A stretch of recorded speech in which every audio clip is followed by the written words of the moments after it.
Então, na verdade, no fundo, trata-se de uma discussão sobre as relações entre saúde e desenvolvimento.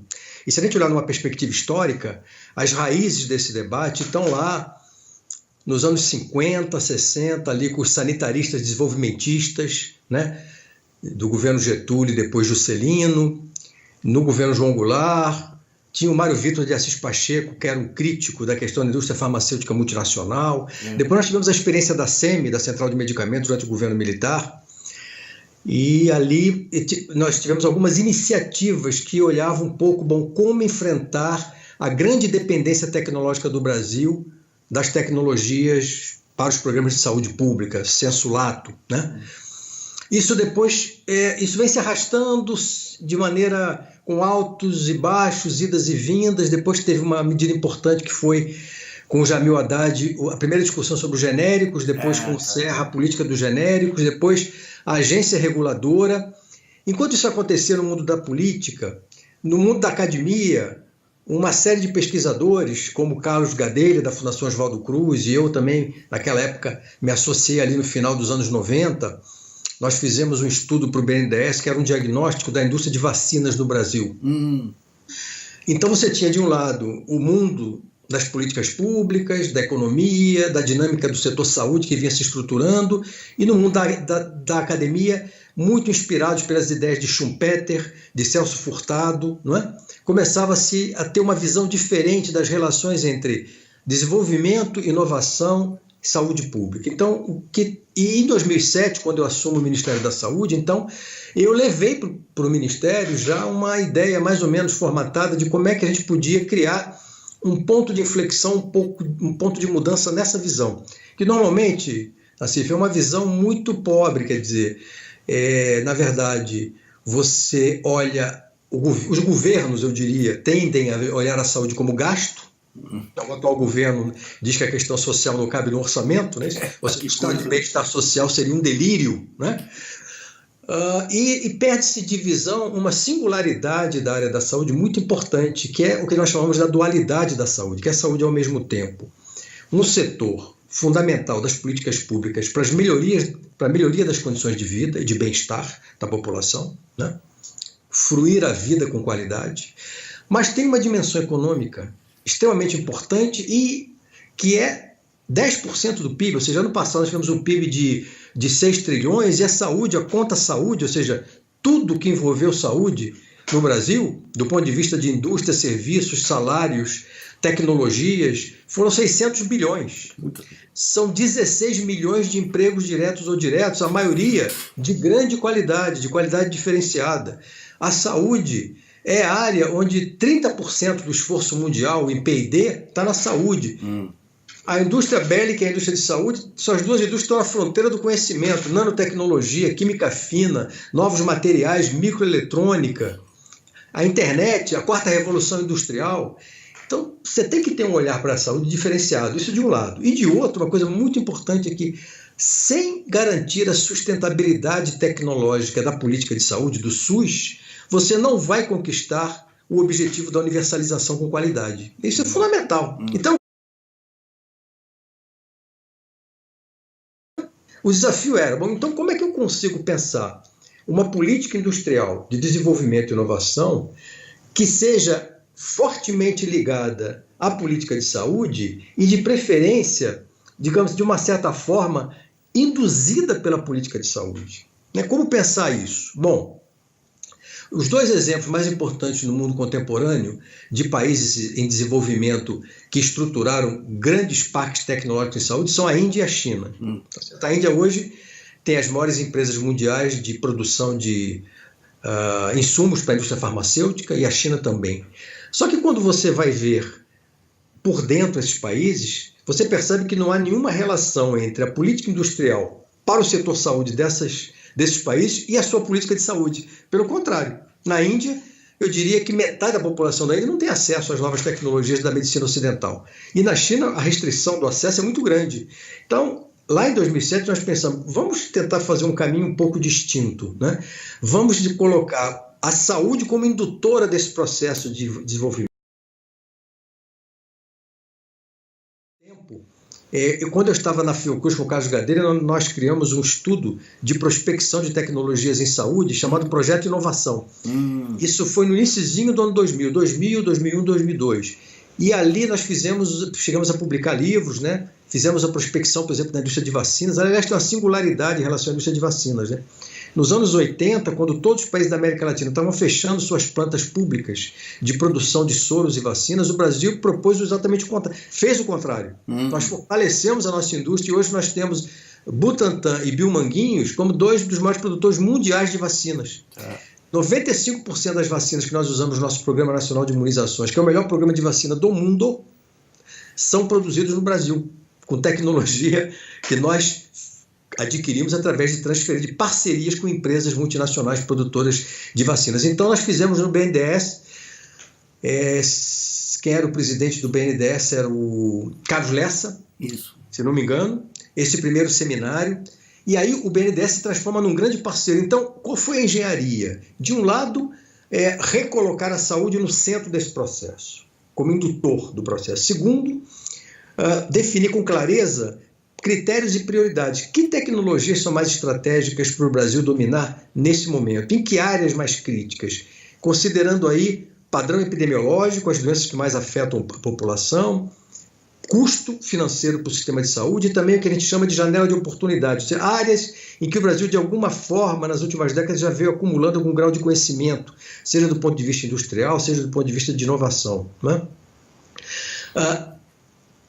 Segundo, poder de compra do Estado. Utilizar o poder de compra do Estado, que no Brasil é o seguinte: 95% das vacinas, mercado público. Metade do mercado de equipamentos, mercado público. 30% do mercado de medicamentos, mercado público. Ou seja, o poder de compra do Estado como indutor da produção.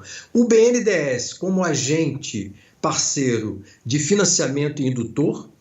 E estabelecer parcerias entre laboratórios públicos, que o Brasil tem uma rede de bons laboratórios públicos, com muita tradição, como Farmanguinhos, Biomanguinhos, que eu já me referi, o Tecpar no Paraná, o Laboratório do Estado de São Paulo, o das Forças Armadas, e empresas multinacionais.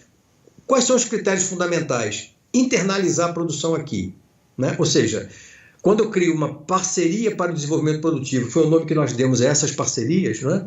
Nós definimos o produto, as etapas, o processo de transferência, a plataforma tecnológica, como é que o BNDES pode apoiar com recurso, com financiamento, mas a produção tem que se dar aqui, tanto do princípio ativo como das etapas finais de produção.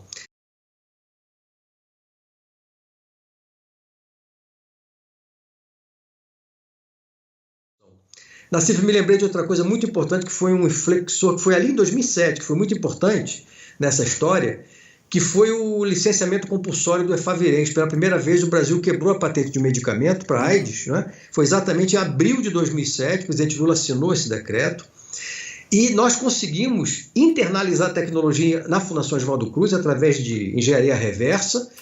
E o último dado que eu tenho, que nós fizemos exatamente agora 10 anos, né, do licenciamento compulsório do Efavirenz, eu fui convidado para o Congresso de AIDS e Doenças Sexualmente Transmissíveis a fazer um balanço. Então foram 100 milhões de dólares de economia durante esses 10 anos, só com medicamento com um único produto. Então, logo que eu assumi o ministério, a equipe do programa de AIDS me procurou e disse: ministro, nós temos um problema sério, que é um medicamento que hoje praticamente metade dos brasileiros usam para o tratamento, ele é muito importante, o seu peso está aumentando. Nós estamos pagando $1,50 por cada comprimido e isso está afetando a sustentabilidade econômica do programa, que é um programa reconhecido mundialmente. E o que nós podemos fazer? Bom, nós já estamos conversando, a minha equipe me disse, estamos conversando com o laboratório detentor da patente, o laboratório Merck, americano, sem sucesso. Eles dão um desconto, provavelmente inspirados no que o Serra fazia antes. Ele ameaçava quebrar a patente, conseguia um desconto e a vida seguia, né? Então nós começamos a conversar, eu chamei de novo os dirigentes, ao mesmo tempo eu fui ao presidente Lula, coloquei a situação, ele me deu carta branca para eu tocar. Nós criamos um grupo com o Itamaraty, Controladoria Geral da União, Tribunal de Contas da União, Ministério da Ciência e Tecnologia, da Indústria e Comércio, Ministério da Saúde, ou seja, um grupo muito qualificado, equipe técnica, para começar já a trabalhar o que o Acordo de TRIPS, que o Brasil é signatário, nos abre de possibilidade em relação a esse conflito. Por quê? Porque Na Ásia, o mesmo laboratório vendia o mesmo produto a 50 centavos de dólar. Olha. E para o Brasil é $1,50.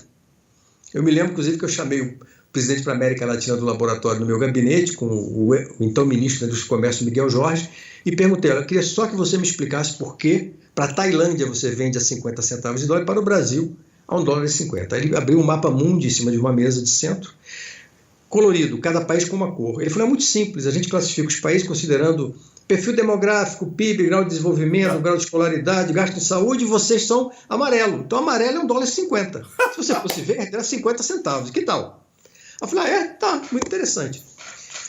Ao mesmo tempo que nós estávamos discutindo isso, os aspectos legais, estamos discutindo também, no caso de uma decisão tão importante como essa, como garantir o fornecimento de medicamento para os pacientes. Não poderia haver interrupção. Começamos a conversar com a Unicef e ela nos garantiu que tinha um fornecedor indiano que nos venderia por 45 centavos de dólar. Eu assinei uma portaria declarando de interesse para fins de licenciamento compulsório. Eles tinham, pela lei, 1 mês para nos dar uma resposta. E ao final desse período, de muita tensão, pressões, eu com o Celso Amorim coordenando todo esse processo, eles chegaram a $1,10. Né? E nós falamos: não, a gente quer no mínimo 60 centavos de dólar para poder fechar um acordo. Não chegamos no acordo, eu fui ao presidente Lula: essa é a situação, presidente, estamos gastando isso, podemos economizar aquilo, eles estão intransigentes, não recuaram. A minha posição é o senhor assinar o decreto de licenciamento compulsório, onde a lei diz que você pode produzir para programa de saúde pública no seu país, você não pode exportar, não é? Você paga royalties ao detentor da patente durante o período que a patente vige e passa a produzir aqui a um preço infinitamente inferior. Então foi a primeira vez que o Brasil, e o presidente Lula assinou, nós tivemos um grande evento em Brasília, foi um momento muito importante para a saúde pública brasileira e mundial, porque isso foi referência para o mundo inteiro. Infelizmente, esse mecanismo do licenciamento compulsório não foi mais utilizado a partir daí, porque ele pode ser utilizado, está na norma e na lei, para qualquer tipo de produto, para câncer, para doenças crônicas, não é? Então ali foi um marco também, porque ele nos deu uma segurança que logo depois a Fundação Oswaldo Cruz conseguiu, através de uma parceria com 3 farmacêuticas de capital nacional, produzir o princípio ativo e fazer a formulação final cerca de 1 ano e meio depois da quebra da patente. Então foi um sucesso extremamente importante para a saúde brasileira e que está por trás, está no DNA, digamos assim, dessa discussão do complexo econômico e industrial da saúde. Eu acho que tem a ver com as patentes para uso secundário, que muitas vezes o que acontece? O laboratório tem proteção patentária para um determinado produto e entra com pedido de registro do mesmo produto para uma outra atividade terapêutica. Né? É uma maneira, é uma estratégia deles simplesmente prorrogarem o tempo de vigência da patente, né? Que eles chamam de patente pipeline. Exatamente isso. É isso aí. Então, essa é uma luta constante. Inclusive, a Organização Mundial da Saúde acabou de soltar um relatório, eu posso te mandar depois, muito interessante. Foi criado um grupo de trabalho sobre propriedade intelectual, inovação e acesso a tecnologias em saúde, não é? Que faz uma série de recomendações. Porque o que hoje nós temos na CIF é uma situação extremamente injusta que cria inequidade e desigualdade o tempo todo. Então, você veja, você tem um único país no mundo hoje, os Estados Unidos, consome metade da produção mundial de medicamentos. É terrível, não é? Claro, é uma sociedade altamente medicalizada, consumista, não é? Não serve como referência, digamos assim, das boas práticas de assistência farmacêutica. Mas esse é um dado porque, ao mesmo tempo que esse hiperconsumo se dá nos Estados Unidos, os países africanos mais pobres, os países asiáticos mais pobres, os países da América Latina mais pobres, têm sérias dificuldades a ter acesso a medicamentos e tecnologias. De outro lado, as doenças da pobreza, não é? Que afetam os países mais pobres, não têm pesquisas e novos produtos sendo colocados no mercado. Então você tem aí uma situação de inequidade e desigualdade que exige uma revisão profunda da atual lei de propriedade intelectual. Infelizmente, o Brasil, em 1996, de maneira precoce, no governo Fernando Henrique Cardoso, aprovou a atual lei de propriedade intelectual. Isso teve um impacto muito negativo para a autonomia brasileira no campo da produção e da inovação.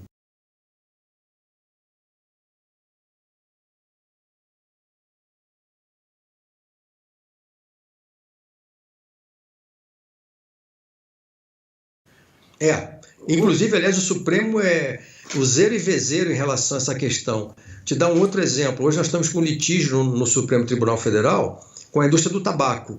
O que a indústria do tabaco está fazendo? Está colocando aditivos nos cigarros para capturar os adolescentes, pré-adolescentes e adolescentes, colocando sabor menta, sabor canela no cigarro. É uma maneira de você induzir o consumo. A Anvisa proibiu a colocação de aditivos no cigarro, seguindo, inclusive, uma tendência internacional e normas da Organização Mundial da Saúde.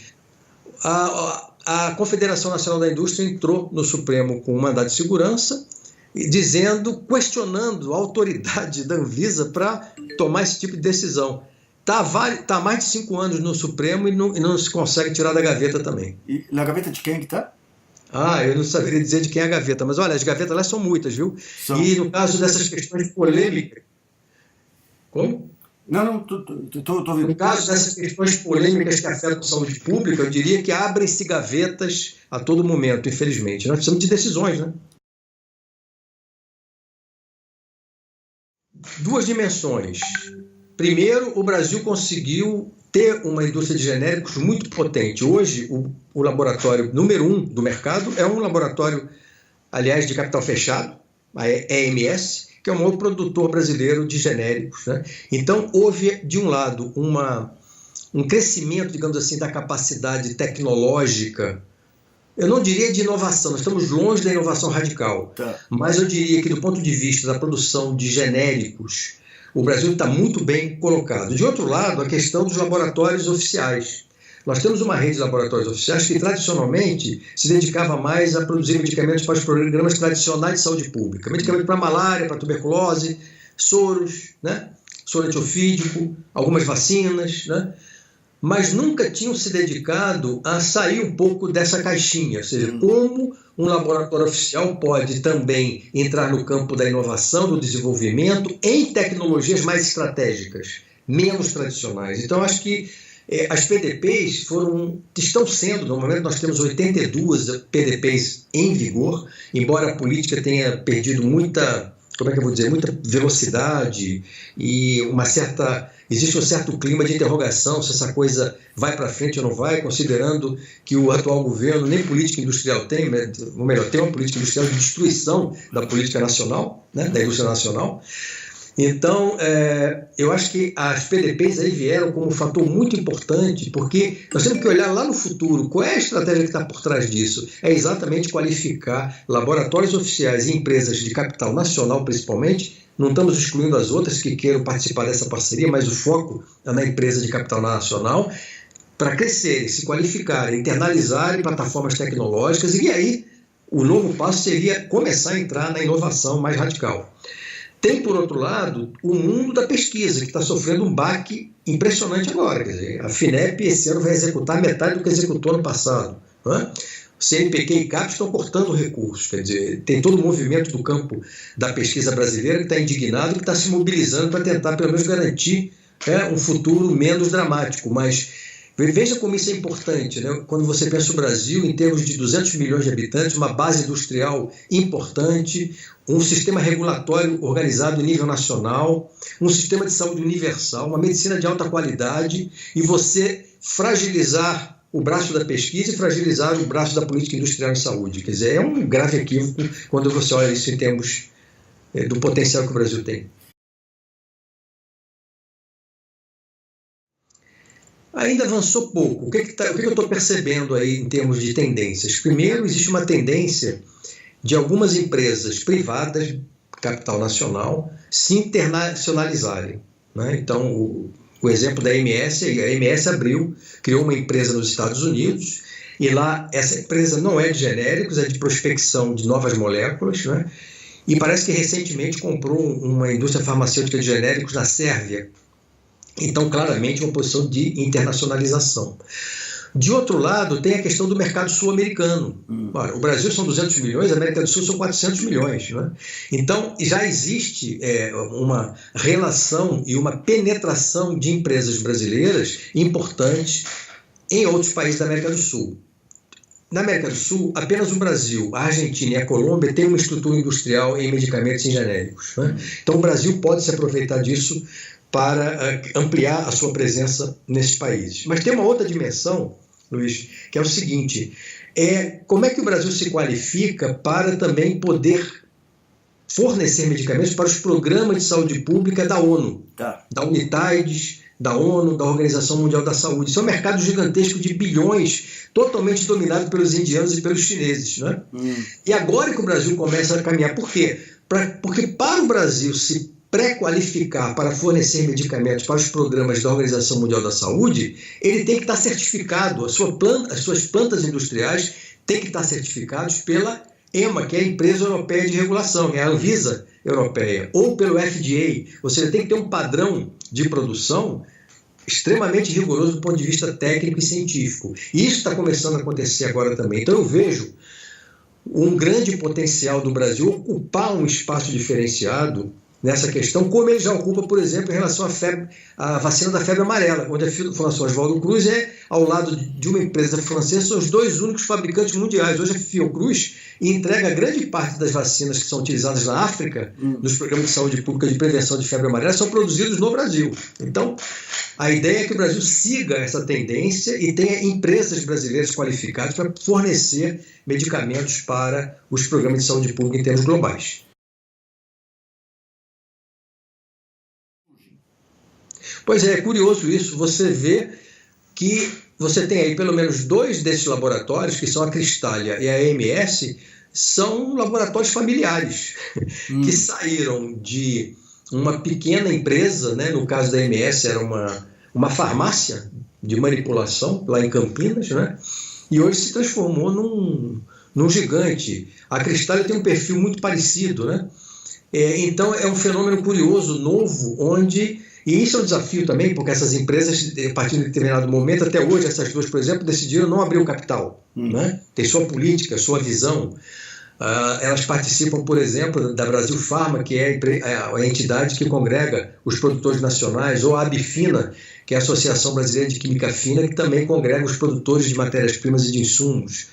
Então você tem um movimento aí ainda, eu diria, não tão potente para criar um grande diferencial, mas as PDPs vieram alavancar em muito esse potencial dessas empresas. Ou seja, hoje, por exemplo, quando você olha as PDPs, no caso da MS pouco, mas no caso da Cristália, a Cristália executa um número importante de PDPs junto com Farmanguinhos e junto com outros laboratórios públicos. O Laboratório de Minas Gerais, a FUNED, o Laboratório de Pernambuco, a LAFEP, né? A FURP de São Paulo, me lembrei o nome agora, o Laboratório Público de São Paulo. Então você veja como é que essa política ela tem múltiplas dimensões, ela tem uma dimensão no campo do desenvolvimento, no campo do fortalecimento da política industrial, no campo da geração de empregos e renda, no campo da inovação e no campo do fortalecimento das empresas nacionais e da presença brasileira em termos globais. Veja, então o potencial disso. Agora, não ver essa política como uma prioridade absoluta é de uma cegueira atroz.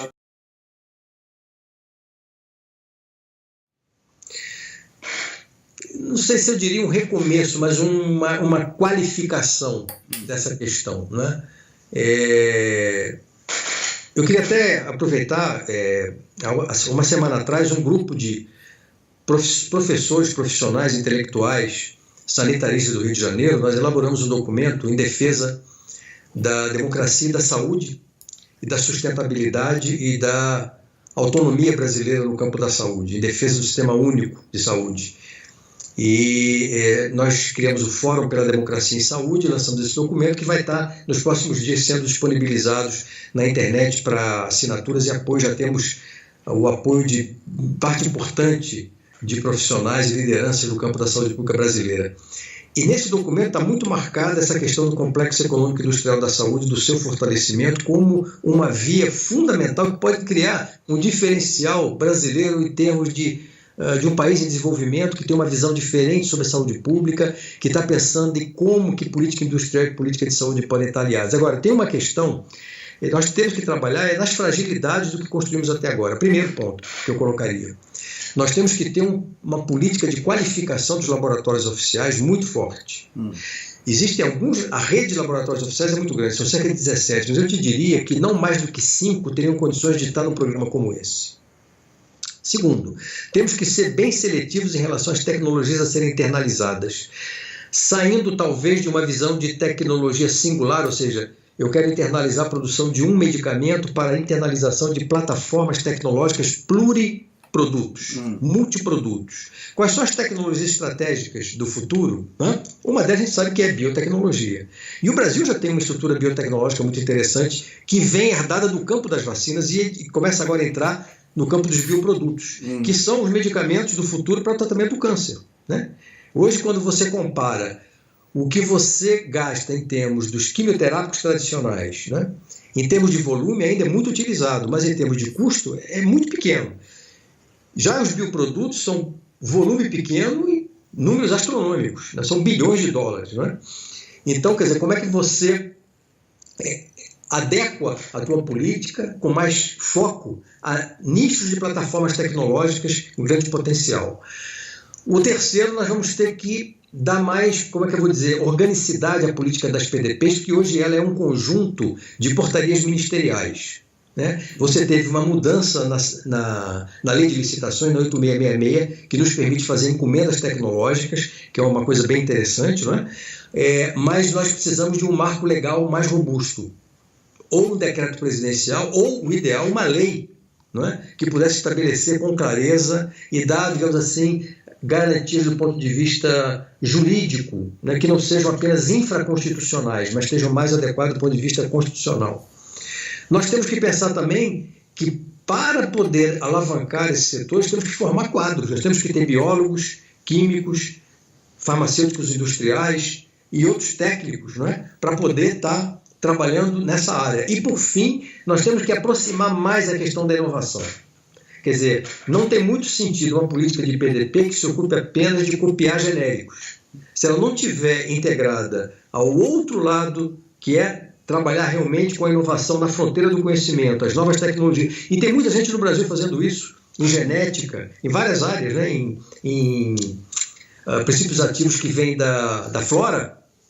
Quer dizer, nós temos várias áreas que a gente pode estar fomentando e alavancando. Agora, para isso, nós já vamos ter que ter um governo que mude radicalmente a sua visão de desenvolvimento, radicalmente a sua visão de reconstruir uma política industrial e colocar dentro da política industrial, como o presidente Lula fez, né? Estava lá, era indústria nuclear, indústria da saúde, militar, telecomunicações, petróleo, quer dizer, a saúde foi colocada no mesmo nível estratégico, expressando essa compreensão da dinâmica da saúde como um polo de desenvolvimento fundamental para o futuro do país.